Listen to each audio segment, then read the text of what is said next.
que sea un ejercicio que no se quede solamente en un encuentro, sino que quede registro de, de nuestro diálogo entre nosotros, filósofos en formación, con el autor, ¿sí? Con el autor, con el texto. Entonces, les decía que está estructurado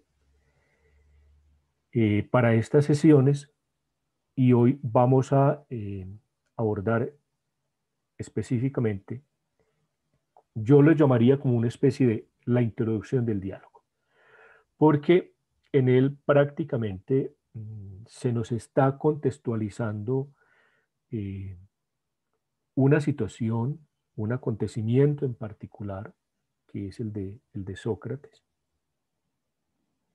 Miren que entre el juicio y ya el momento en que Sócrates toma la cicuta, hay un tiempo, es decir, no lo ejecutan ahí mismo, inmediatamente el juicio, porque están en unas festividades.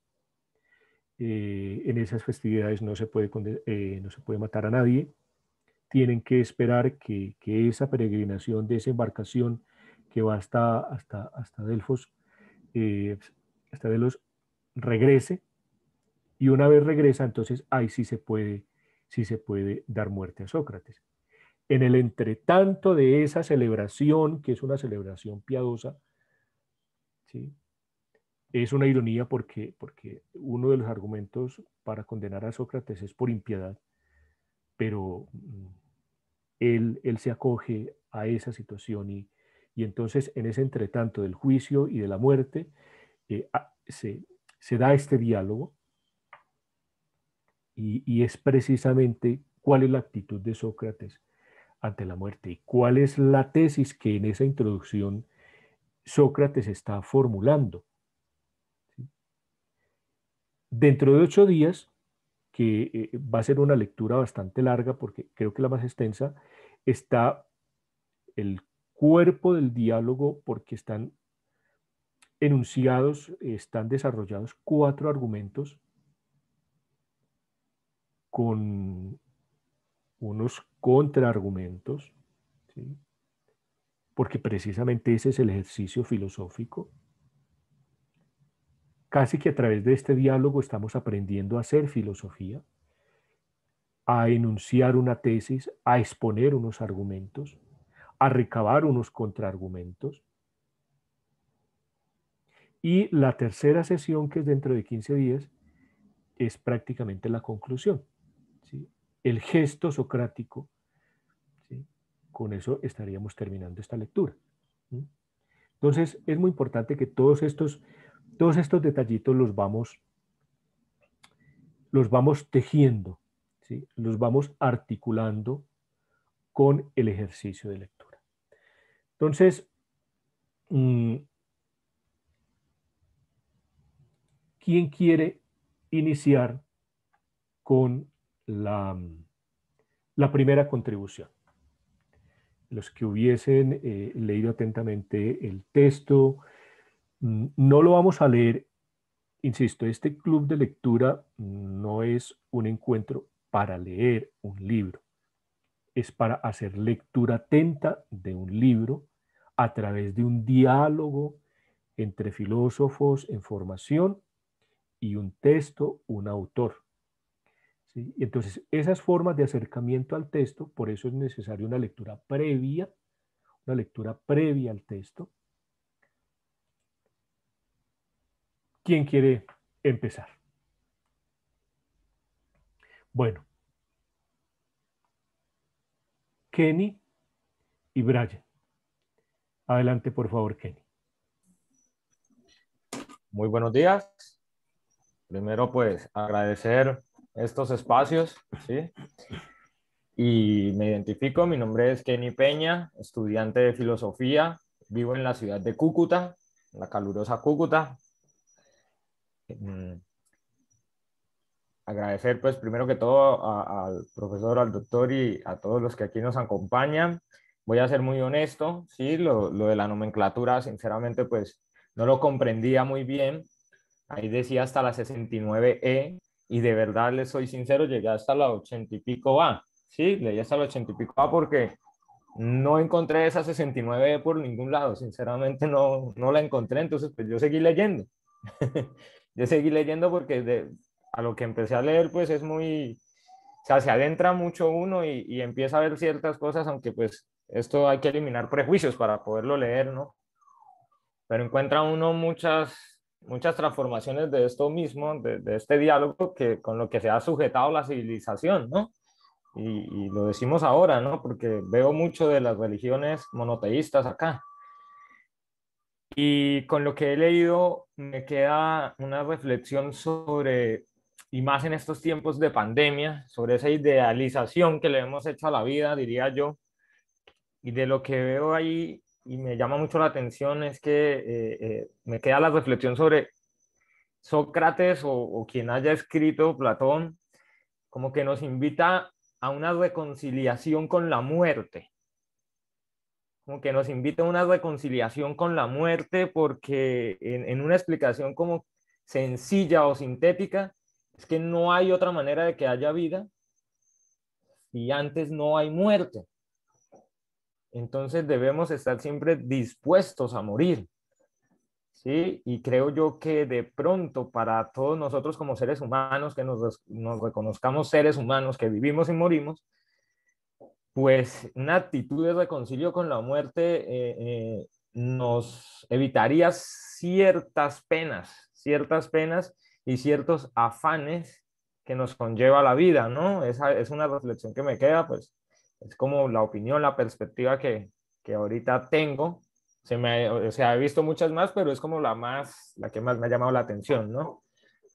Pues muchas gracias por la oportunidad y pues esa era la idea que quería darles, compartirles.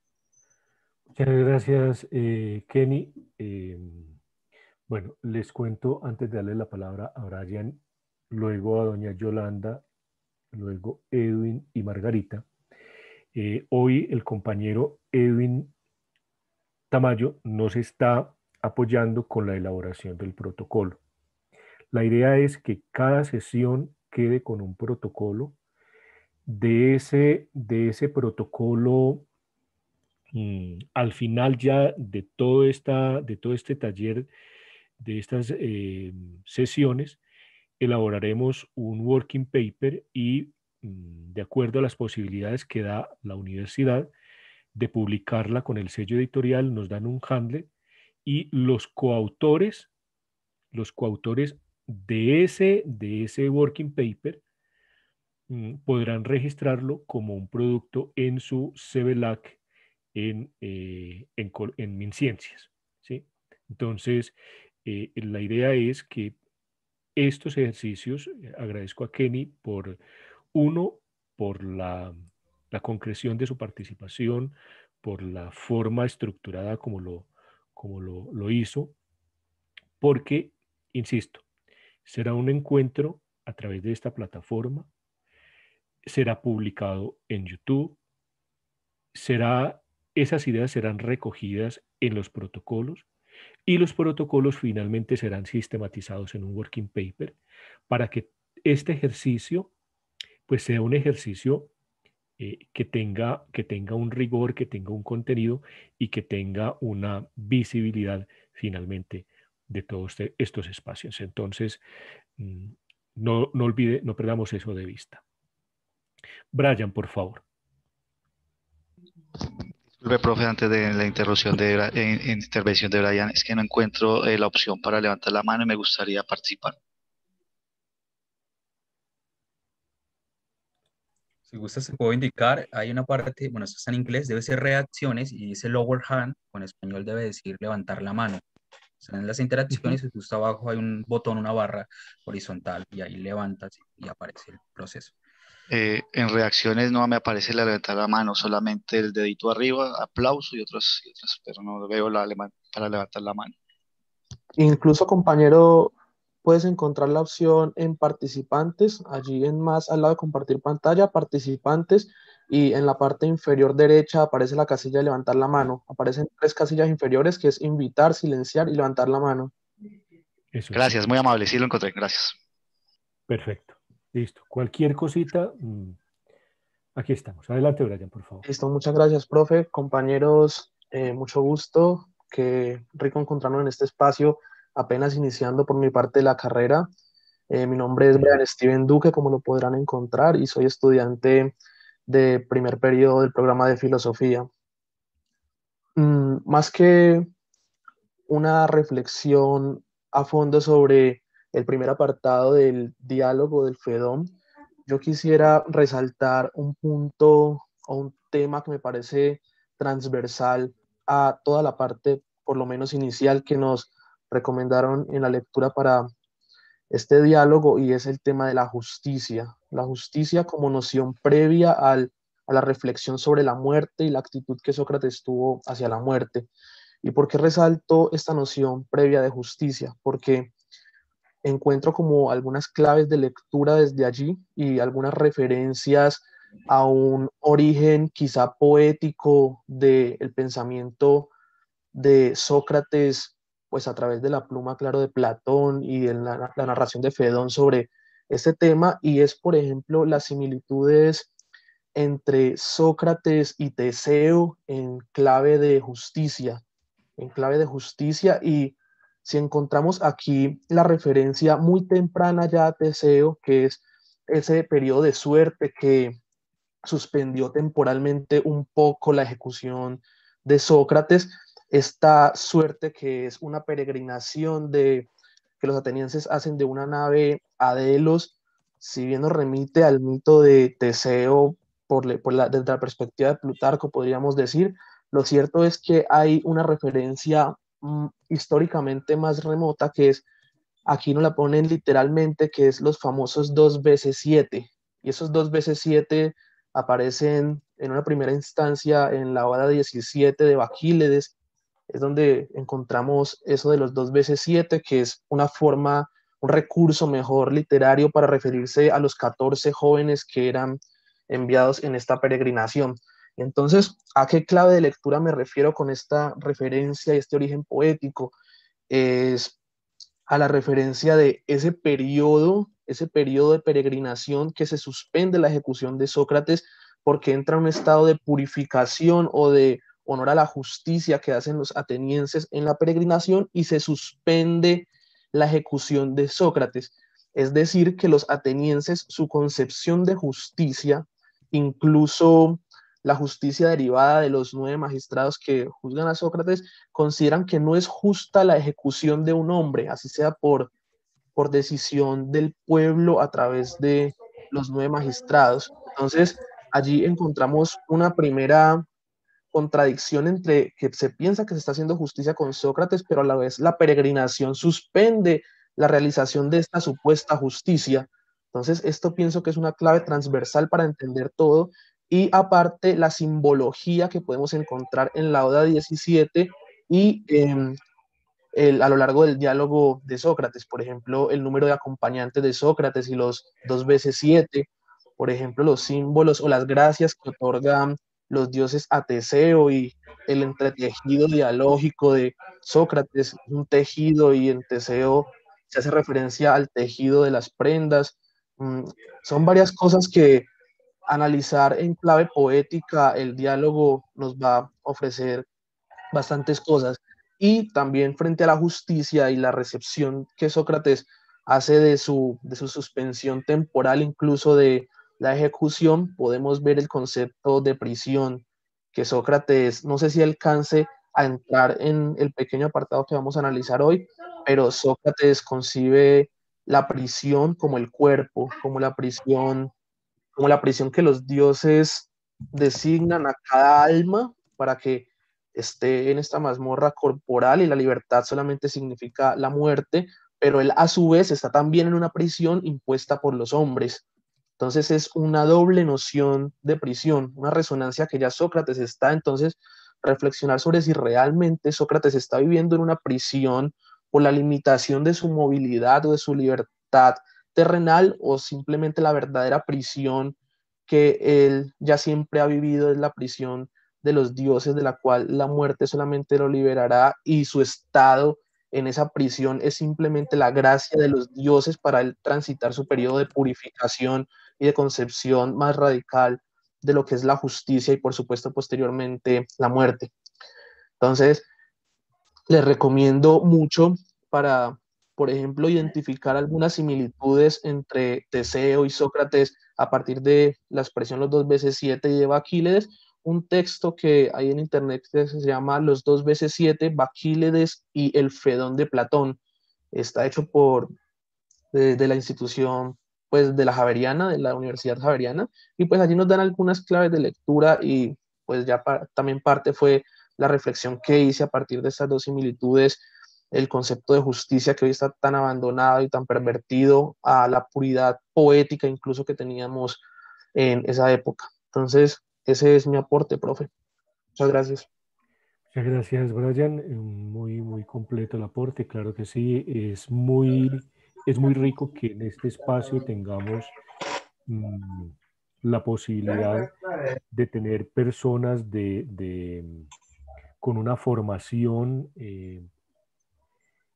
sea porque la tenga o sea porque no, pero la riqueza de perspectivas, la riqueza de lecturas, precisamente será la que en última instancia haga que este espacio, este encuentro, este escenario valga la pena, ¿sí? Porque pues obviamente yo tendré una lectura, Brian tendrá otra, Edwin tendrá otra, Kenny tendrá otra, pero en esa sinfonía, de perspectivas, en ese enriquecimiento de lecturas, pues ahí estará la gracia y la virtud de este encuentro. Entonces, muchas gracias, Brian.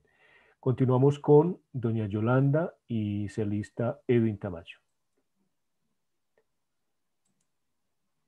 Bueno, buenos días para todos. Muchas gracias por la oportunidad. He estudiado ya algunos semestres con el doctor Einar y es una persona que sabe transmitir sus conocimientos, que sabe esforzarse para que uno, como estudiante en formación de los primeritos grados, no como él que ya está graduado, asimile las cosas.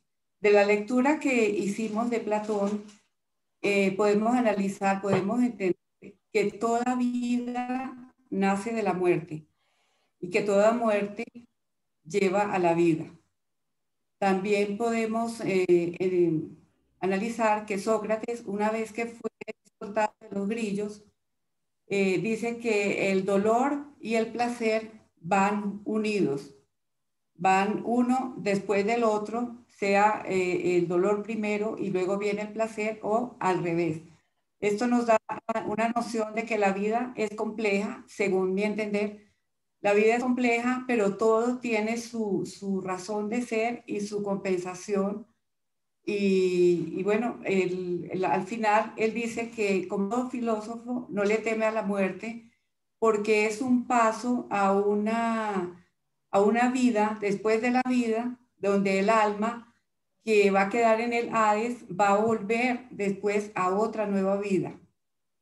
No sé si entendí bien o algo. Este es mi aporte. Muchas gracias por su atención. Muchas gracias, doña Yolanda, por el reconocimiento inicial que hace, pero sobre todo el aporte que hace respecto a la lectura. Esos detallitos, miren, esas claves son importantes tenerlos en cuenta. Antes de darle la palabra a Edwin, a manera de anécdota, les cuento que en estos días le dije a un amigo mío, le dije, venga, yo voy a trabajar con los estudiantes estos textos, esta temática.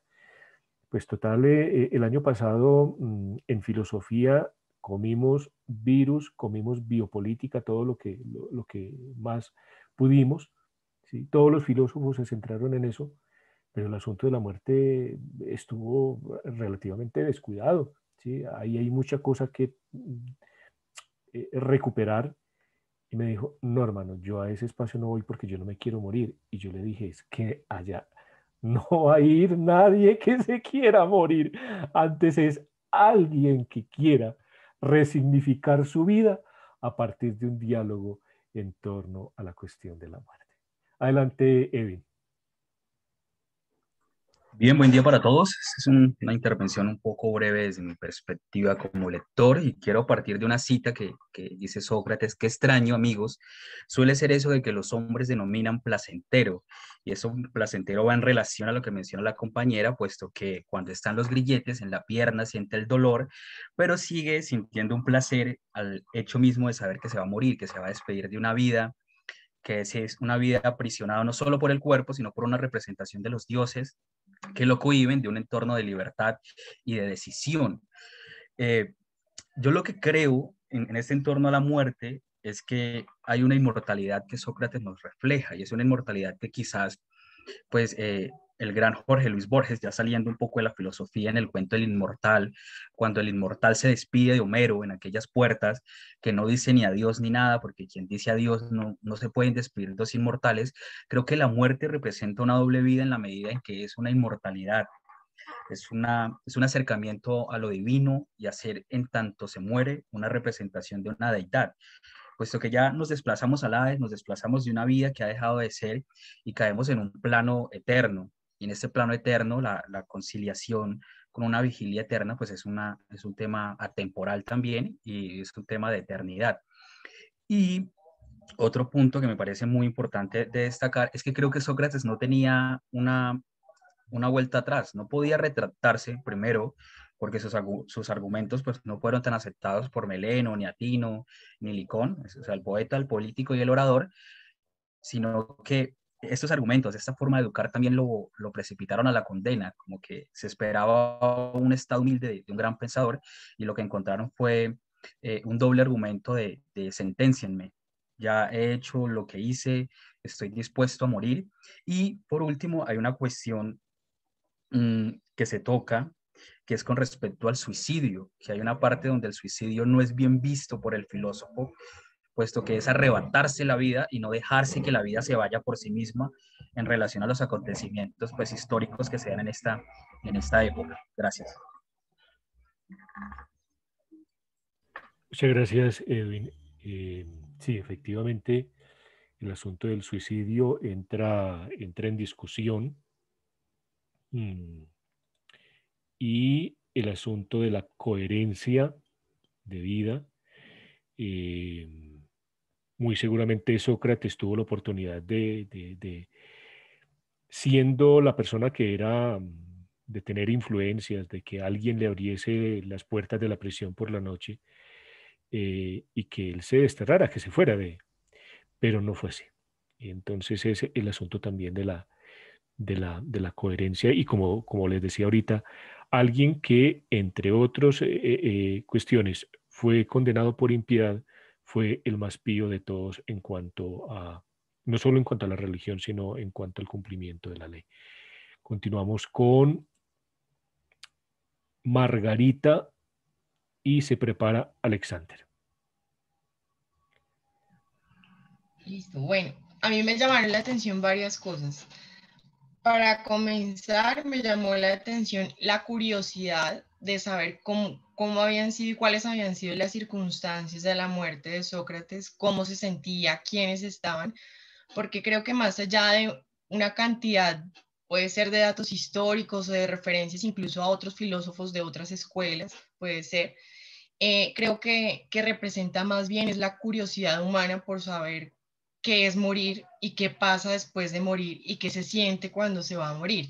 Entonces creo que también la insistencia de el preguntar, pero cómo fue y qué pasó, es un poco humanizar la conversación en cuanto a esos temores que se tienen alrededor de la muerte. Otra cosa que me llamó mucho la atención es cómo se plantea la relación con el cuerpo. Entonces, de alguna manera, ver el cuerpo como un filtro, puede ser, de cómo se percibe la vida, de cómo se percibe la muerte, de cómo se percibe la verdad. No sé si de alguna forma eso de entender a que es un parámetro para relativizar la verdad que cada persona pueda tener a partir de la experiencia que tenga con su cuerpo. Y luego pues viene el punto en que la persona muere y entonces se plantea es como la liberación real, porque ya no tenemos ese filtro encima. Me llamó la atención también el percibir la sabiduría como purificadora y de alguna forma conectar eso con que el filósofo o el estudiante de filosofía de alguna forma está mejor preparado para recibir la muerte, porque, no sé, supongo que se ha enfrentado más al aceptar que es un hecho que se va a dar y pues al abordarlo tendrá menos miedo. Siento que ese puede ser como el fondo del asunto. Y me llama la atención también ese punto en que se dice que Sócrates no tiene temor porque está esperanzado en que hay algo mejor más allá de la muerte, sobre todo para quien ha actuado bien. Me parece casi como un indicio religioso, ¿no? Como el querer decirnos que si, como un poco lo que viene después con las religiones y lo que pasa con la concepción de la culpa y lo que se cree que es el deber ser y cómo llegamos al cielo, me parece que ese puede ser como un antecedente de lo que está pasando sobre ese punto. Y ya. Perfecto, Margarita, muchas gracias. Hay una cuestión miren que todos han atinado con cosas muy interesantes y que, insisto, es en ese concurso, en esa articulación de todas las intervenciones donde se va a dar brillo, donde va a relucir todos los elementos del diálogo. La relación con el cuerpo, ¿sí? Ese es un aspecto clave del diálogo y que hoy ya, digamos, dejando el texto, para no caer en anacronismos, hoy esa relación con el cuerpo también tiene que ser repensada, ¿sí? Bien, eh, compañero Alexander, adelante. Gracias, maestro, muy amable. Buen día para todos. Pues de antemano agradecer el espacio. Siento que esto es algo supremamente constructivo para todos y más que estamos en ese proceso de crecimiento y de aprendizaje. Entonces, yo soy Alexander Torres, estoy en segundo semestre de filosofía. Ya había realizado estudios de ciencias sociales, pero digamos que por temas laborales terminé haciendo algo totalmente distinto a la profesión a la que realiza estudios. Y pues hoy por hoy quiero volver a retomar el área humanística como una vía de profesión. De la lectura yo encuentro varios puntos que me parecen supremamente interesantes. Entonces, el primero es la transferencia del conocimiento. En la medida que Fedón empieza a transmitir la información se me fue Eucaristis, se me olvidó el nombre del protagonista, y le va narrando... Echécrates. Echécrates, perdón, gracias, sí señor. Y va narrando lo que él evidenció, visualizó como proceso de conocimiento. Entonces el primer hilo conductor es que el conocimiento se debe transferir. Ese es como la reflexión del filósofo. Luego cuando empieza a contarnos lo que le sucede a Platón y a ponernos en las palabras de Sócrates, lo que él estaba expresando, hay una primera idea que siento que es la que hilvana el discurso en particular, que es lo de lo placentero y lo doloroso, que ya lo habían mencionado algunos de mis compañeros. A partir de ahí, Sócrates menciona que es una dualidad que no se puede separar. Y aún así que Esopo, si hubiera utilizado esta metáfora, hubiera podido crear una fábula mucho más grande acerca de ese monstruo de dos cabezas que es el placer y el dolor. Con base en esto, nos dice que el filósofo debe explorar ambas situaciones. Entonces, cuando nos dice que el filósofo es el buscador de la sabiduría, nos dice que para llegar a esa sabiduría, para poder adentrarnos en ella, uno no lo hace a través del cuerpo, sino de la reflexión, y con esta a través del alma. Por eso el filósofo no debe tener miedo. El filósofo debe tratar de explorar al máximo posible esas opciones o esa dualidad en cualquiera de las situaciones que se les pueda llegar a presentar. Esa relación me parece muy interesante en la medida de que aleja la versión del cuerpo y todo lo reduce a una reflexión. Yo adquiero sabiduría en la medida de que reflexiono acerca de un punto, un objeto o algo de lo posible, lo que más adelante llamaremos el objeto cognoscente, ¿verdad? Entonces creo que ese es como el momento que me dice o que llega a aclarar la primera parte que estamos viendo de este discurso de Platón, de este diálogo de Platón. Era eso nada más. Mil gracias.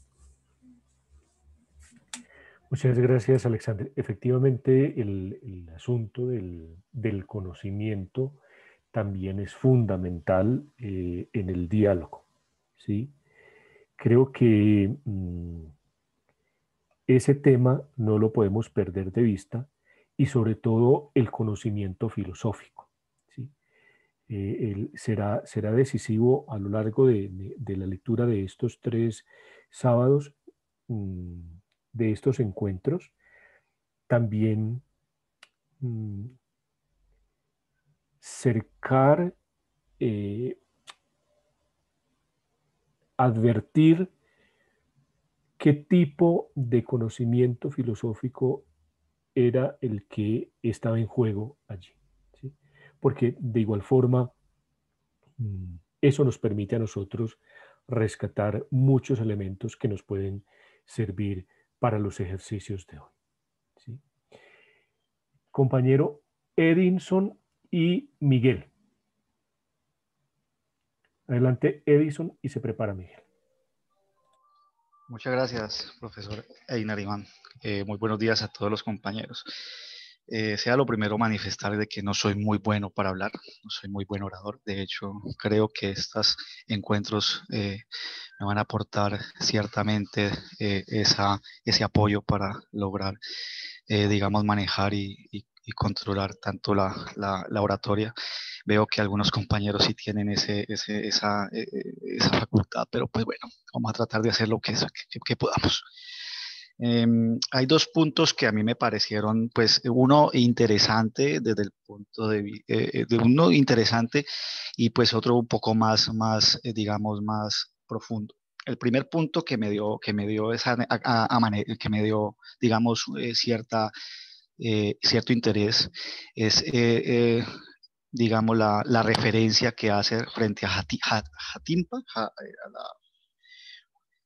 el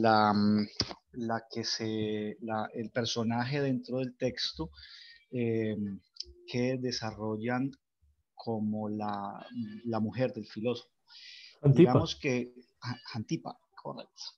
Digamos que no es, para mi concepto no es tanto una crítica frente a la mujer, no es tanto una crítica frente a la mujer, lo tomo, lo veo, lo analizo como básicamente, digamos, esa relación que tiene el filósofo con el matrimonio y con las relaciones y con la relación de pareja. Que de alguna otra manera, para mi concepto, de alguna otra manera muy lejos de pensarlo, puede constituir cierta limitante para el pensamiento. Eso es lo que yo precisamente asumo de que por eso Sócrates solicitó que la sacaran del recinto. Entonces creo que digamos, es una anécdota, pero pues también hay que pensarlo de algún modo profundo. De otro lado, señores, a ver, la posición o el planteamiento de Sócrates respecto de la muerte, y respecto de todo lo que pues conlleva a la primera parte del diálogo, yo lo asumo, lo tomo, digamos, es más bien como una invitación, es una invitación al ser filosófico, es una invitación, digamos, a esa búsqueda de la sabiduría y esa búsqueda de la sabiduría necesariamente dentro de este diálogo lo asumo empezando por el conocimiento del cuerpo. ¿Sí? Creo que hay un punto importante que hay que yo siempre he pensado es eliminar prejuicios. Entonces, que resulta que según leo yo, según entiendo yo el texto, evidentemente para mi concepto, Sócrates parte de un prejuicio, que es acerca de la esperanza de un mejor futuro o de una vida después de la muerte. Yo creo que esa esperanza la plantea a manera escatológica, porque pues tengo entendido de que él habla acerca de los que se portaron bien, pues obviamente en la vida futura van a estar con los dioses y van a estar con personas mejores. Sin embargo, digamos que yo lo tomo es más bien por el tema del camino que el filósofo debe asumir en búsqueda del conocimiento, más bien de la sabiduría, ¿sí? Que de alguna u otra manera creo yo que tanto la muerte como la vida es eterna. Pues en lo que a mí respecta, a través de la filosofía, de la lectura de la filosofía, digamos que una de las, de uno de las metas, de los objetivos, es encontrar tanto esa eternidad como la estética de la vida para poder entender la muerte, para poder entender esa muerte que es es un absoluto. Para mí es un absoluto en el sentido de que es una realidad latente para la vida, como lo decía la compañera ahora rato, no puede haber vida sin muerte, como tampoco puede haber muerte sin vida. Entonces tenemos que entender esa relación de dualismo de todo lo que nos rodea en la vida para poder llegar a entender, digamos, a comprendernos nosotros a partir de nuestro cuerpo, ¿sí? Y a entendernos, a conocernos a nosotros mismos a partir de nuestro cuerpo y poder llegar a vislumbrar, digamos, lo que nos depara lo que es la muerte.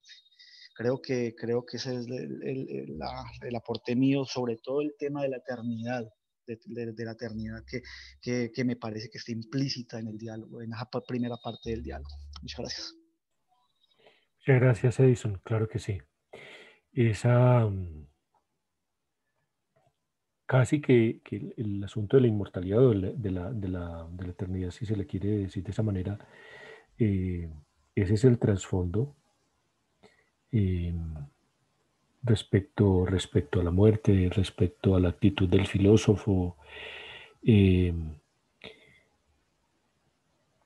será en el ejercicio de la lectura y de estos encuentros siguientes, donde miremos de qué manera, ¿sí?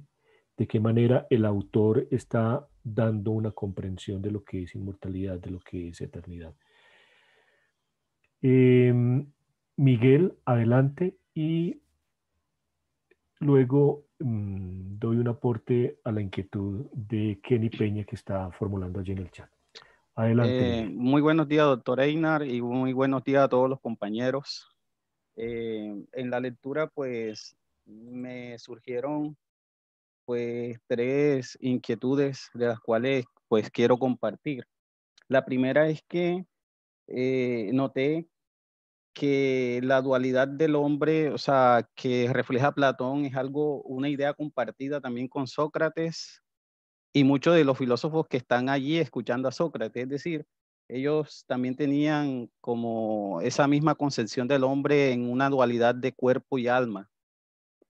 Y de aquí entonces deriva un segundo punto, el cual noté, que es la comprensión del alma inmortal que tiene Sócrates. Y es que en ese momento, pues a nivel del contexto griego, habían 2 clases como de inmortalidad que se profesaban del alma. Una que era como una especie de inmortalidad impersonal, que significaba que la persona moría e iba al Hades y listo, o sea, se fundía como en esa colectividad sin tener un pensamiento, una facultad propia. Pero vemos que Sócrates determina una inmortalidad muy personal. Es decir, él en el punto 67b habla sobre que el alma conocerá, entenderá, mirará, o sea, como si el alma tuviera una dotación de facultades propias. Y esto aquí refleja mucho lo que es el panteísmo y las religiones monoteístas, que las religiones monoteístas hablan un poco sobre esa inmortalidad personal, pero el panteísmo no, el panteísmo dice que se funde uno en todas las cosas y ya, o sea, uno no comienza a ser algo propio, sino que es algo colectivo, una colectividad, no hay una propiedad como tal. Entonces, eso justamente miraba en cuanto a lo que habla Sócrates sobre esa inmortalidad de tipo personal, es decir, que el alma va a tener una facultad propia de entendimiento, de expresarse, de ver, etcétera. Y el tercer punto, que sí es un poquito muy separado de lo que, de estas dos cosas, era la concepción también que tiene Sócrates sobre la filosofía.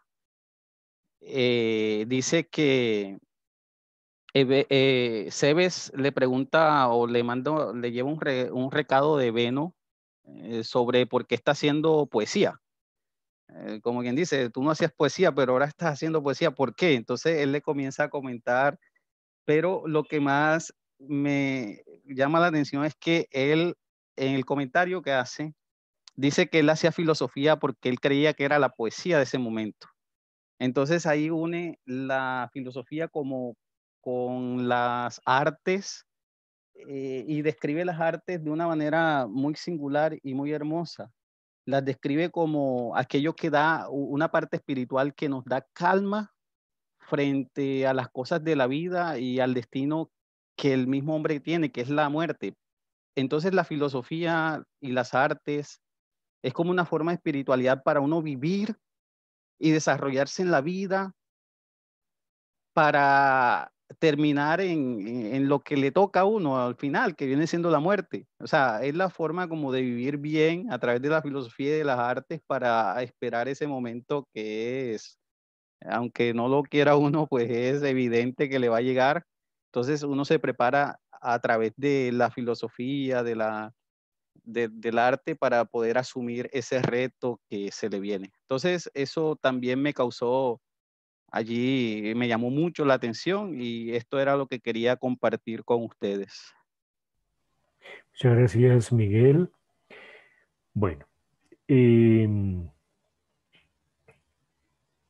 ese aporte de Miguel respecto a esa relación de poesía con filosofía tan conflictiva en Platón, por ejemplo, mm, si bien en la época no era una situación ajena, extraña al contexto, a la cultura, en la actualidad vemos que se vuelve a recuperar, a restablecer esos diálogos, esas vecindades, para hablarlo en términos heideggeriano, esas vecindades entre el poetizar y el pensar, etcétera, etcétera. Todo eso, digamos que insisto, esa lectura atenta del texto, en primer lugar, en primer nivel, nos va a dar cuenta de qué es lo que dice el texto, qué es lo que dice el autor. Y efectivamente, a partir de ahí, qué es lo que yo puedo decir respecto a lo que dice el texto. Hay un compañero que está preguntando qué es dialéctica, Kenny Peña.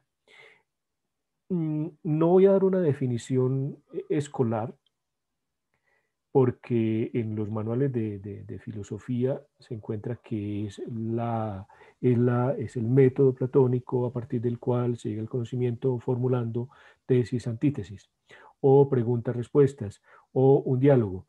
Es eso, pero es también mucho más. Uno podría decir, incluso en este diálogo del Fedón, voy a atreverme a decir o anticipar una conclusión, independiente de la conclusión sobre lo que sea el alma, el cuerpo, la muerte, cuestiones que están en litigio, casi que lo importante es ese diálogo, ¿sí?, que se teje en un momento último, como es el momento de Sócrates, ¿sí? Esa comunidad, esa filía, ¿sí?, filosófica, esa comunidad. Claro, si somos comunidad en la alegría, en la fiesta, también ser comunidad en el sufrimiento, ¿sí? En la carta séptima podemos encontrar una cuestión ya mucho más elaborada de lo que se puede, de lo que se podría responder por dialéctica, pero dejemos que sea el mismo ejercicio, este encuentro, este diálogo, esta participación, la que nos vaya a ir dando una comprensión profunda de lo que puede ser dialéctica. Muchas veces las definiciones de manual, si bien son correctas, no son justas, no hacen justicia, no dicen en toda su amplitud y extensión lo que se pueda, en este caso, comprender por dialéctica. Estas preguntas que hay en el chat sobre, bueno, me alegra mucho que Edwin Estupiñán esté acá, un cordial saludo, mi hermano, hace días no sabía de vos. Sobre esas, sobre el asunto del alma, de la inmortalidad, creo que en el diálogo mismo se irán descubriendo, irán saliendo a flote algunas pistas, ¿sí? No pretendamos liquidar la pregunta con una respuesta fácil. Recuerden lo que decía Heidegger. El preguntar es la piedad del pensar. En este caso, aprendamos a preguntarle al texto, aprendamos a formular cuestiones, más allá del afán de una respuesta definitiva, el ejercicio mismo de escucharnos, de atender al diálogo, ¿sí?, de escuchar al autor, de escucharnos a nosotros mismos. Me gusta algo que decía ahorita Edinson, reconocer aquellas posibilidades o aquellas capacidades sobre las cuales puede mejorar y que este espacio precisamente está dispuesto para ello. Les voy a compartir el texto, no es, digamos que tiene un desarrollo así profundo, sino más bien una glosa, un comentario respecto a la lectura que se hizo, y a partir de ahí ya una última intervención de lo que les suscite esa lectura propia. Voy a compartirles incluso para que me sigan en la lectura.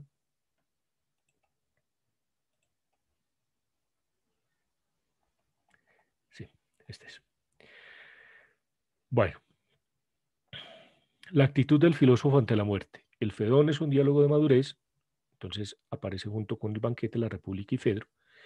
La teoría de las ideas ya está sistemáticamente formulada y algunos temas de este diálogo ya han sido abordados, como la anamnesis en el Menón, el destino del alma en la apología y la teoría de las ideas en el Otifrón, aunque de un modo incipiente. Entonces, no podemos perder de vista la situación del diálogo en el conjunto de la obra. El tema central del Fedón es la inmortalidad del alma. El marco existencial es la proximidad de la muerte de Sócrates, para quien su carrera filosófica ha sido justamente una preparación para la muerte como una liberación y desprendimiento y como una esperanza en una vida bienaventurada. Cabe señalar que el lugar común de la división entre psique, aliento, ímpetu, temple, vida, alma, espíritu, y soma, término usado para referirse a un cuerpo sin vida, es decir, un cadáver, es una perspectiva órfico-pitagórica que Platón asume como un punto de partida, o más bien, el pretexto y contexto que pone en juego la carrera filosófica, pero que nos tocaría a nosotros no aceptarlo como punto de llegada, toda vez que en griego también tenemos los términos demas, que se refiere en principio al cuerpo de los vivos, homelea, guía, guión, como composición corporal, extremidades de un cuerpo, en cuya base está la comprensión de la proporción o armonía de los cuerpos, que también tiene una relación directa con el alma-pensamiento, de tal modo que el alma es el alma del cuerpo y el cuerpo es el cuerpo del alma y no su cárcel o tumba como pues efectivamente está explícito en el diálogo, pero pues que no podemos dar por sentado. Hay que problematizar, hay que no aceptarlo simple y llanamente como sí, es que el cuerpo es la cárcel o la tumba del alma, ¿no? Problematizarlo. También es importante señalar que mientras en el diálogo Gorgias encontramos una diatriba contra la inautenticidad del político práctico, quizá de pronto en tener en cuenta el descalabro político de Platón en Siracusa, en el Fedón encontramos una defensa de la auténtica vida filosófica que no se trata solo de un cuidado del alma como lo expresa en Apología 29:30a, sino de una anticipación de lo imperecedero o de la inmortalidad si se quiere. No se trata en definitiva del cuidado del alma como una autocontemplación, sino de la muerte como un saber dejar pasar, como el etos del peregrino. Hay una cuestión interesante que se encuentra allí en el texto y es que teoría no solo significa teoría de contemplación, sino también viaje y peregrinación. Yo me quedaría más con este segundo sentido. Que sabe que deja su tierra, pero que tiene claro cuál es el tránsito necesario para llegar al punto que anticipa de manera refractaria o especular, que se tiene ante sí como esperanza y recompensa, la contemplación de las ideas. No se trata de una iniciación, sino de una preparación a través de la dialéctica, de un camino que se transita, no solo en términos ascendentes, sino incluso en algunos momentos descendentes, tal como lo sugiere la Carta Séptima. En el diálogo, el joven Fedón es testigo, junto con Simias y Cebes, de los últimos momentos y palabras de Sócrates y por tanto se constituye en narrador acreditado para transmitirlo a Equécrates, quien junto a Simias y Cebes hacen parte de un círculo pitagórico, pero también Fedón es quien muy posiblemente refiera al mismo Platón, ausente entonces, los hechos de los que aquí se dan cuenta, razón por la cual Platón lo pone como el narrador acreditado. Recuerden que en esa escena de Sócrates en la cárcel, Platón estaba enfermo y no pudo asistir, y muy posiblemente Fedón fue el que le contó a Platón, y por eso el nombre del diálogo, como un reconocimiento especial. También en Fliunte, como muchos de nosotros hoy, sabemos que Sócrates murió después de haber bebido el veneno, pero preguntemos con Equécrates, ¿qué es entonces lo que dijo el hombre antes de su muerte? ¿Y cómo murió? En griego, cómo murió se dice kai pros eteleuta. Aquí en eteleuta está la raíz telos, ¿sí? En español se tradujo cómo murió, pero casi podría uno atreverse con una traducción de y cómo consumó, ¿sí? Cómo llevó a cabo su, ¿sí? Telos es fin, ¿sí? Traduciéndolo de una manera así bastante ligera. No se trata de una pregunta motivada por la avidez de novedades, ni siquiera por el desarrollo anticipado del juicio, sino por la necesidad de saber si Sócrates acabó como vivió, si consumó su existencia. Lo primero que se nos narra es una experiencia del ambiente y actitud de los presentes, de los cuales destacan tres, que es necesario revisar previamente. Uno, comúnmente la compasión, padecer con, es la actitud propia de quien asiste a un moribundo condenado, velorio o entierro. 2. El placer de un banquete, de un coloquio, de una celebración en la que se comparte un logro, un triunfo. 3. Combinación de placer y pesar. Esta parecía ser la disposición de los presentes como respuesta a una interpelación de la presencia del mismo Sócrates. Felicidad, serenidad y nobleza era lo que irradiaba el maestro. Destaca Fedón, de manera que me pareció que al marchar al Hades no se iba sin un destino divino y que, además, al llegar allí, gozaría de dicha como nunca ningún otro. Cita de Fedón en el 58e o Platón, 1988, página 27. Solo Jantipa perturbó el ambiente por unos momentos mientras los servidores de Critón se la llevaron a su casa. Ahí se podría hacer una lectura también de género. Dejo eso ahí sobre la mesa. En segundo lugar, nos encontramos ante una discusión sobre el tema del suicidio con ocasión del malentendido. Explícale pues esto a Edeno, Cebes, y que le vaya bien, y dile que, si es sensato, me siga lo antes posible. Me marcho hoy según parece. Sócrates señala una condición que pone en aprietos a los asistentes. Si es filósofo, es sensato. Si lo es, sigue lo antes posible al que está próximo a morir.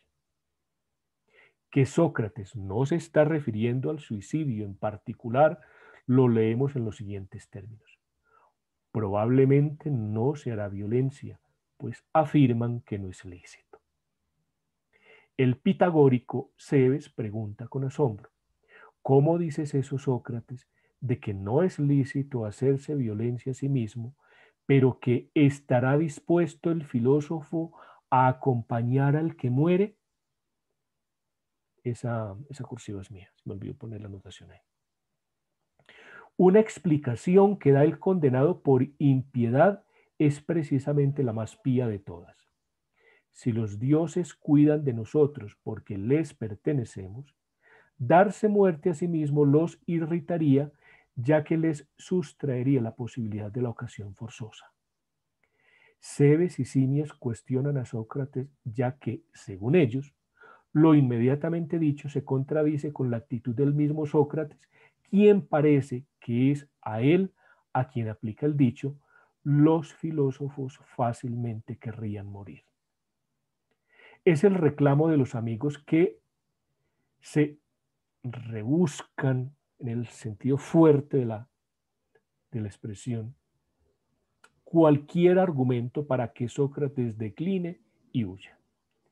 Si no es lícito el suicidio, entonces sí que le es inherente al filósofo acompañar al que muere, mediante reflexiones y relatos sobre el lugar de destino. En cuarto lugar, la verdadera apología de Sócrates no fue la de su presentación ante el tribunal, sino ante las acusaciones de sus amigos. En Fedón, 63b, 64a, nos dice Sócrates que a los muertos les espera algo. Y si son buenos aquí, mayores bienes son los que le esperan allá. Hemos llegado al meollo del asunto. Una vida dedicada rectamente a la filosofía consiste en cuidar de morir y estar muertos. Cuidarse de algo no significa identificarse con ello, sino llevar a cabo una relación apropiada. Por tanto, cuidarse de la muerte no significa suicidio. ¿Pero qué es la muerte? La separación del alma del cuerpo.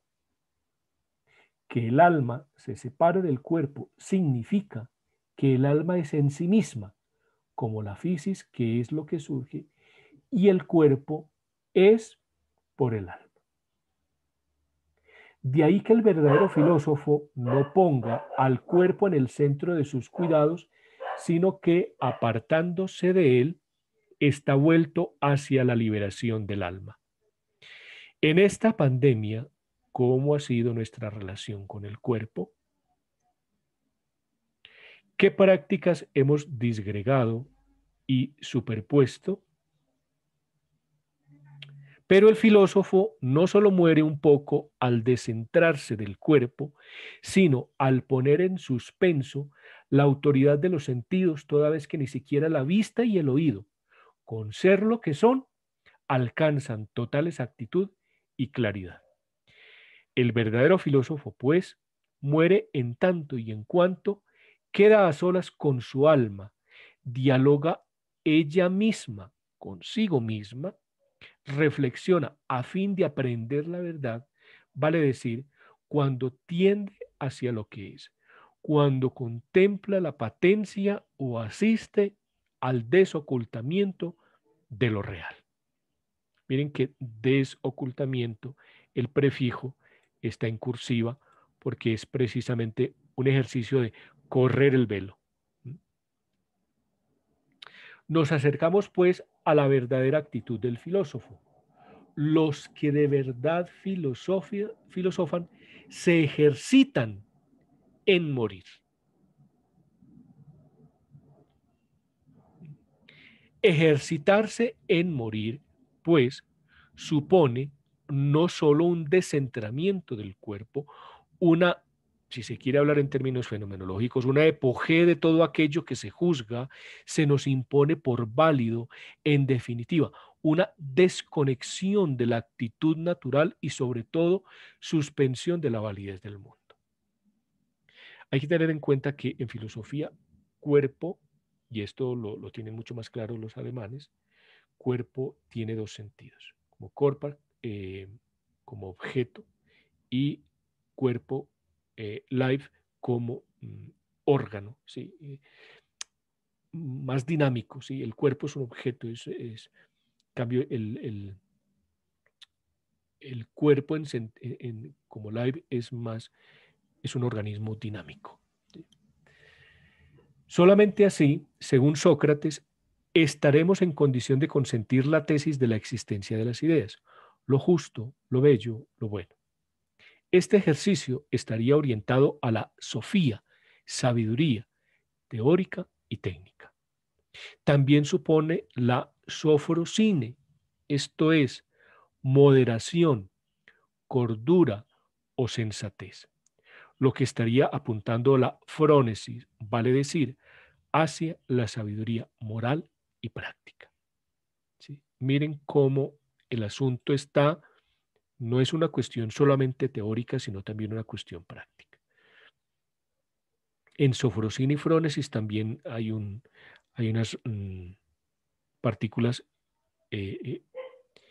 unas raíces más bien. ¿Sí? Bueno, hasta aquí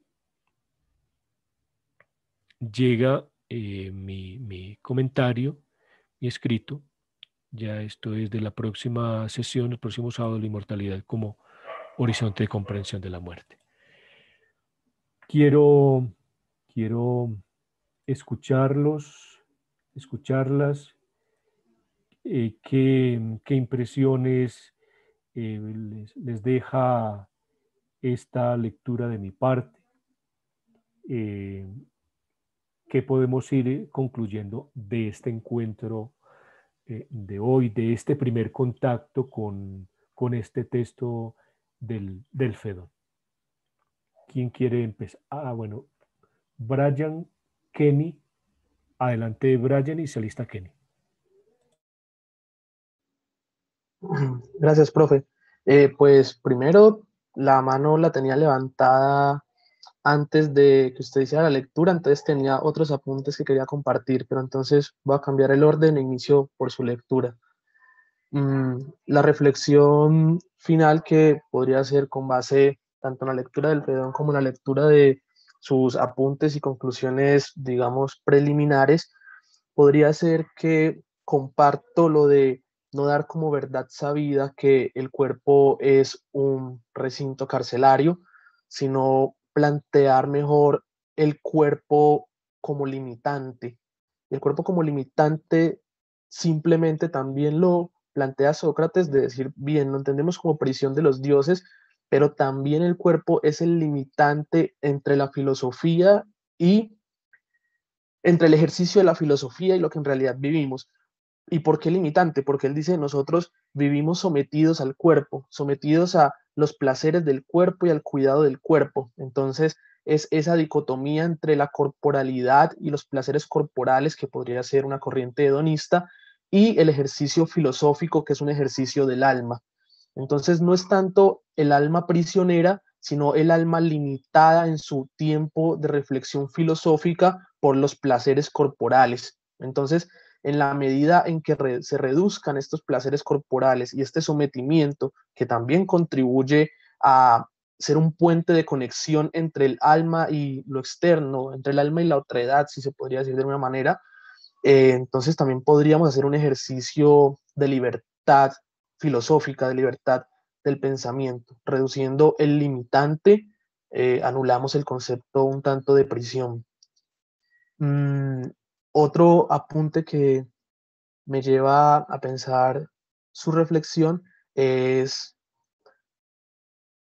que la muerte tampoco se debe pensar, o mejor el suicidio, el tema del suicidio, cuando Sócrates dice que, o mejor se le interpela a Sócrates que la persona sabia y la persona que ejercita la filosofía no debería hacerse daño a sí mismo o suicidarse, porque eso sería subvertir los designios de los dioses, y entonces debería, más bien el necio sería el que quisiera optar por ese tema, y Sócrates en su apología defiende la aceptación de la muerte como la separación del alma y el cuerpo, o sea, como la eliminación total de ese limitante y conseguir el tiempo total para el ejercicio filosófico, que el alma sola sería la capaz de filosofar. Pero entonces esa actitud ante la muerte o esa resistencia ante la muerte para mí tampoco es subvertir el designio divino en todos los casos, porque, y allí aterrizo la pregunta que usted hacía del cuidado del cuerpo y también la actitud ante la muerte en esta pandemia, porque, por ejemplo, un virus o algún patógeno de la sociedad que amenace la vida, no se debe interpretar simplemente como que el designio divino entonces es que ciertas personas mueran, porque el designio divino también puede ser la acción de resistencia ante la muerte, que aún no es un momento, y la omisión en esa resistencia, esa omisión sí podría ser vista como el verdadero acto de subvertir el designio divino, porque estoy omitiendo cuidar mi rol o mi función en esta vida, que es ejercitar la filosofía en los pocos espacios que me queden, aparte de esa limitación por los placeres corporales, y utilizar el cuerpo como mecanismo de transmisión de ese ejercicio filosófico hacia lo externo, hacia la otra persona. Entonces, el acto omisivo también imputa responsabilidad. El acto omisivo también es subvertir los designios divinos. Entonces, simplemente la acción no es la capaz de causar una alteración en los designios, sino también la omisión. Entonces, esa dualidad también me parece importante. En tercer punto, ya para finalizar, retomando un poco lo que hablaban los compañeros ahora de la relación entre poesía y filosofía, allí hay un concepto para mí que es más omnicomprensivo y es el de música.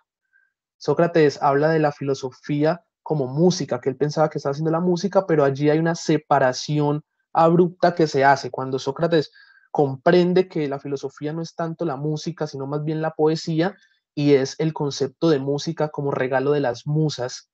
Y las musas hacen ese regalo purificador, que es para que el hombre olvide lo malo de la corporalidad, olvide lo malo y pueda tener un estado de purificación. Y entonces la filosofía, al alejarse del concepto de música y no entenderse como regalo de las musas para la purificación, lo traemos a un terreno netamente racional, ergo corporal.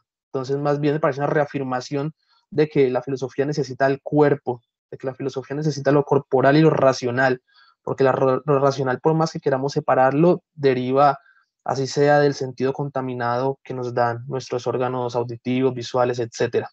Y por último, profe, un pasaje del Fedón, más bien de los apuntes preliminares que hace los traductores, y que usted nos decía al principio que una persona le había comentado que él no se quería morir. Pues a ese tipo de personas hay que decirles más bien que se salten los apuntes preliminares, porque lo primero que se encuentran es una anécdota sobre Cleómbroto de Ambracia que dice, diciendo Sol adiós, Cleómbroto de Ambracia se precipitó desde lo alto de un muro al Hades. Ningún mal había visto merecedor de muerte, mas había leído un tratado, uno solo, de Platón, sobre el alma. Entonces, las personas le pueden temer a ese riesgo persuasivo que los lleve a un estado de estos. Entonces, el temor vale la licencia y vale aceptárselo a las personas. Muchas gracias, profe. Muchas gracias, Brian. Antes de darle la palabra a Kenny, quiero hacer un apunte respecto también a tu contribución y es lo siguiente. Mire, si se entiende, digamos, que esa cita de la muerte es la separación del alma del cuerpo, ¿sí? No necesariamente esa separación se da en términos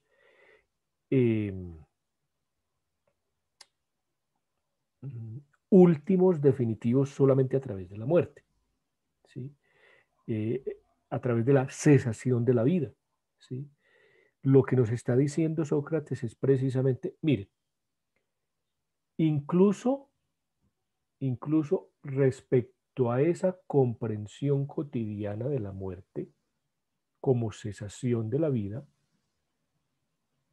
comprendámosla en términos filosóficos como un ejercicio de separación de, si se quiere decirlo en esos términos, de suspensión, de poner entre paréntesis no solo la comprensión cotidiana de la muerte, que es la que prácticamente en estos momentos, que en su momento, es la que se pone en discusión, pero que en estos momentos también nosotros tenemos que empezar a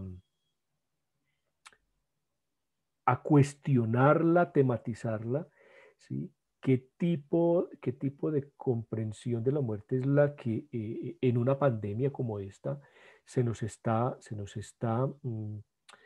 tratando de inocular de miles formas, ¿sí? Hay un filósofo africano, no recuerdo el país, Achille Mbembe, que dice, mire, prácticamente en Europa y en Norteamérica se puede hablar en sentido estricto de una biopolítica. Pero en estos países en desarrollo, obviamente él está hablando de su África y nosotros de nuestra Latinoamérica, más que una biopolítica estaríamos hablando de una tanatopolítica. ¿Sí? ¿De qué manera nosotros nos están administrando la muerte? ¿De qué manera nos están haciendo comprender? Entonces, ese tipo de comprensión de la muerte, ya como para hacer una contextualización, ya dejando de un lado un poco el texto del Fedón y problematizar eso, traerlo a nuestro contexto hoy, hacer ese ejercicio de articulación entre tradición filosófica y situación actual, de qué manera nosotros tenemos que también empezar, insisto, no quiere decir que el filósofo verdadero es el que se tenga que colgar, es el que tenga que tomarse a nudo. No. De qué manera incluso nosotros esa comprensión de la muerte, que pareciera ser que es la que está imperando en estos momentos, también la tematizamos, la problematizamos, no la damos por sentada. Entonces, ese sería un ejercicio que tendríamos que también a modo de conclusión provisional, sacarle partido a esa lectura que hacemos del Fedón y empezar nosotros en ese ejercicio como filósofos en formación, precisamente, ¿sí? de qué cuestiones que en la actualidad se dan por establecidas, se dan por verdad, es las que tenemos que empezar a sospechar. Adelante, Kenny y Edinson. Gracias. Bueno, primero pues me quiero disculpar porque pues ahorita me tengo que retirar, tengo un compromiso, disculparme con todos los presentes. Ya me estoy dando cuenta de la mecánica y pues me programaré mejor, ¿sí? Para cada sábado. Más allá de lo que diga el texto, de la reflexión que usted nos comparte, veo, sí, desde mi perspectiva, pues una pregunta que uno se hace, bueno, me gusta, me encanta esto, pero ¿qué voy a hacer con esto, no? ¿Qué voy a hacer con esto más adelante? Porque hay que pagar facturas, porque tenemos responsabilidades y pues a eso nos atormenta, yo creo que cada vez que vamos a dormir, ¿no?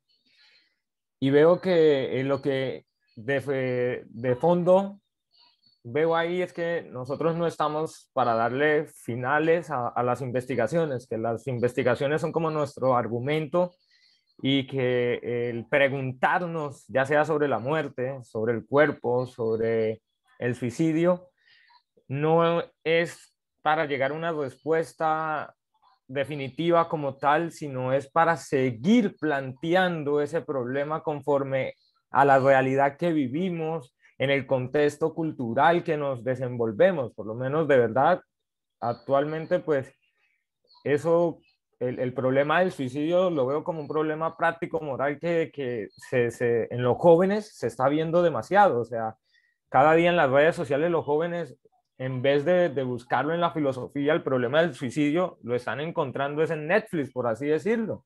Y pues pareciera no ser un buen consejero, pareciera no ser buen consejero. Y por último, pues esto de la sofrosine y la frónesis me parecen que son como, por así decirlo, de alguna manera, dos valores como fundamentales que en nuestra formación debemos ir como practicando e ir llevando, además de esta como especialización de formulación de problemas, ¿no? Formulación de problemas, porque veo que nosotros estamos o debemos de construir como tal lo que se nos da por hecho, lo que se nos da por dado, porque estamos más para dudar, ¿sí? Para pensar, que para creer como tal. Y muchísimas gracias porque me parece un espacio demasiado nutritivo como tal. Gracias. Muchas gracias, Kenny, a vos por tu asistencia, por tu participación activa, por todas las ideas que nos compartes, que efectivamente todos aprendemos de todos. Edinson. Gracias, muy amable. En efecto, pensando acerca de la muerte, que es el tema que básicamente ocupa la primera parte del FEDON, y acerca de lo que el profesor manifestaba, digamos, de la separación del cuerpo y el alma, ¿sí? Y que esa separación del cuerpo y el alma se da justamente con la muerte. Creo o trato de entender yo desde otro punto de vista que inclusive esa separación del cuerpo y el alma se da en vida, en la vida, en la medida que nosotros nos separemos, digamos, de la reflexión, no tanto filosófica ni siquiera, sino de la reflexión práctica acerca de nuestras propias vidas. Podemos estar muertos en vida. ¿Sí?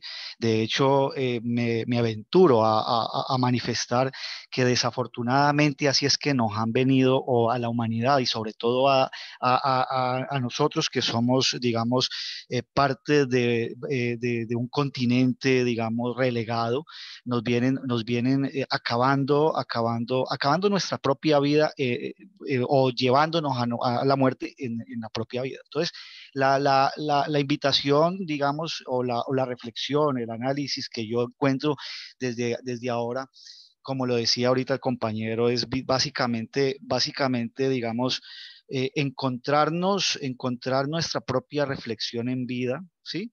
En vida, acerca de, valga la redundancia, de nuestra propia vida, para de así de alguna manera irnos en un proceso durante la existencia, para prepararnos y para entender un poco más, digamos, a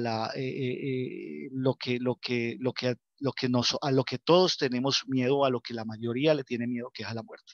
Entonces, básicamente la filosofía de alguna otra manera nos indica el camino.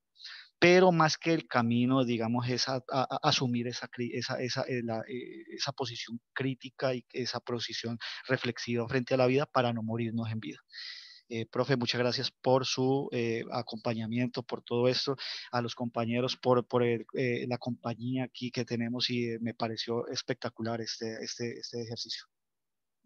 Edison, muchas gracias. Sí, mira, ya para concluir, dado que no hay manos levantadas, es lo siguiente. Si trasladamos este primer acercamiento al Fedón, lo trasladamos a nuestra situación hoy, podríamos decir el cuerpo social, el cuerpo político, ese conjunto de ideas, o más bien de ideologías que se nos imponen, que hacen que nuestras vidas pierdan un horizonte de sentido.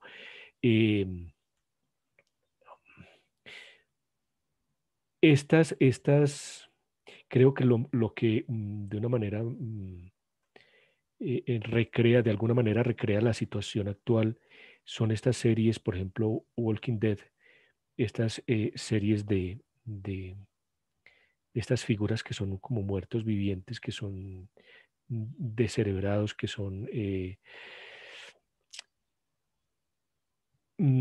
hacer ese ejercicio de la separación del alma del cuerpo, esa separación, insisto, que no liquidación, porque es que miren, hay una cuestión que ya entrando en términos filosóficos, si hay separación, el ejercicio de separarse es porque hay unión, ¿sí? No se separa lo que no está unido, ¿sí?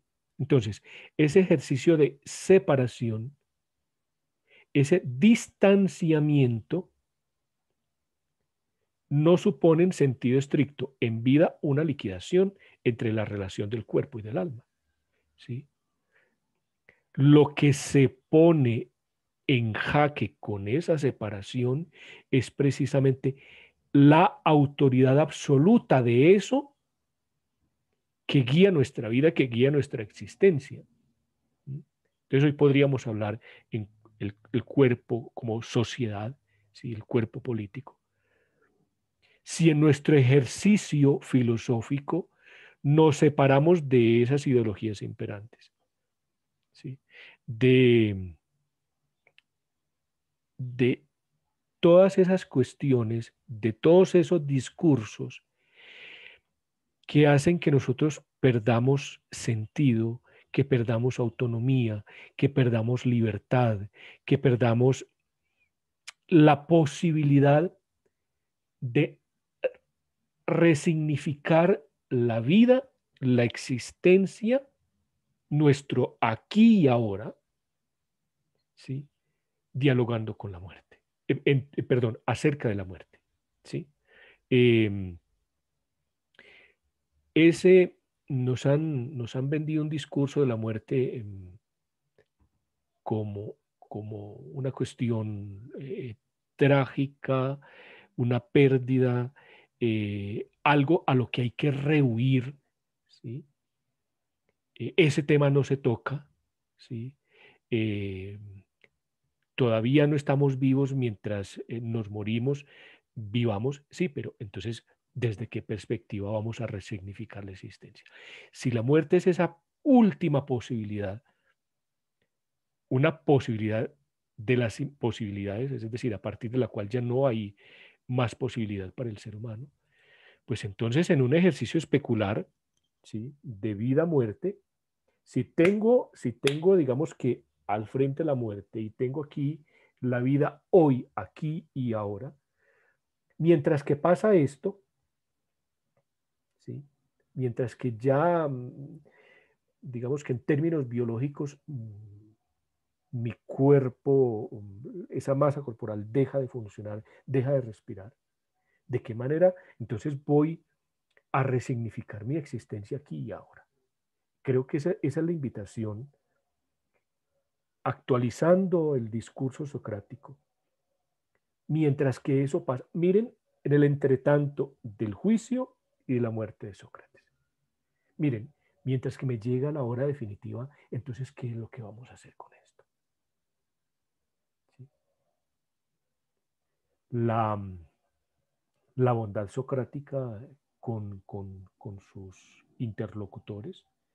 En ese entretanto, otra persona, con el perdón de ustedes, los hubiera mandado al carajo. Estoy próximo a morir, no quiero hablar con nadie. No, fue coherente y consecuente hasta el último momento.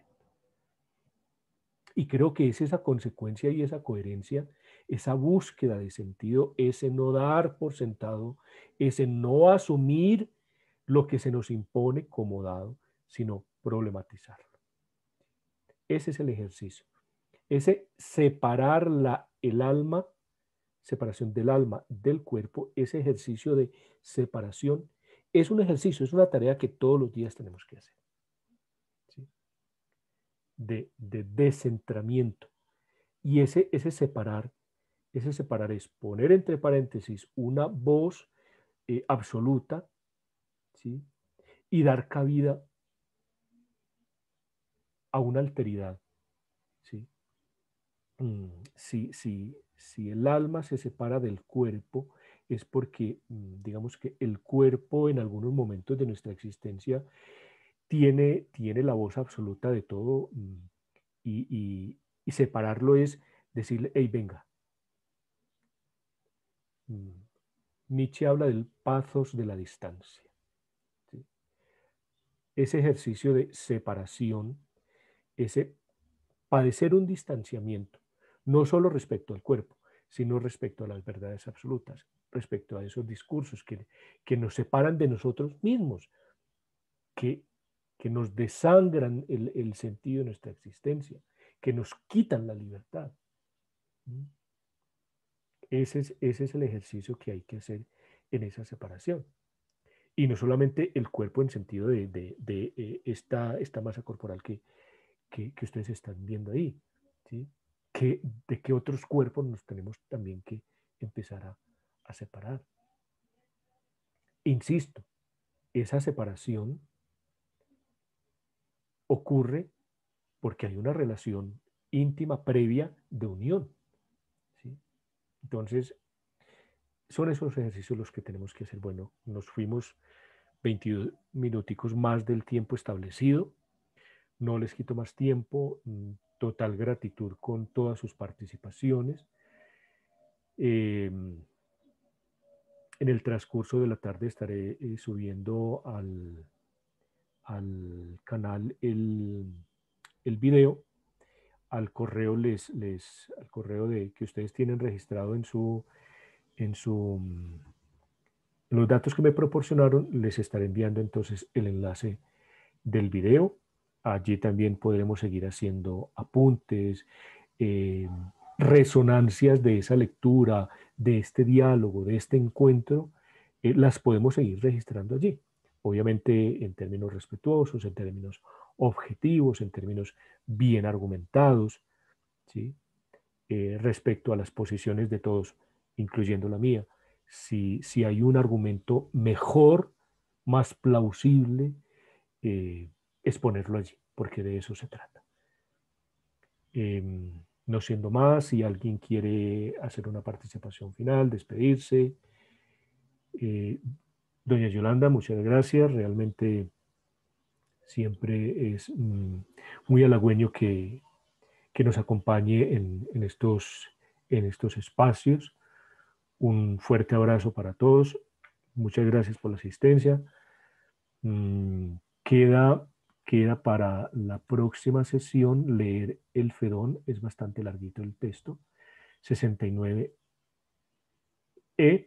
115A, para la próxima sesión. Un fuerte abrazo, muchas gracias, una feliz tarde, un buen almuerzo para todos.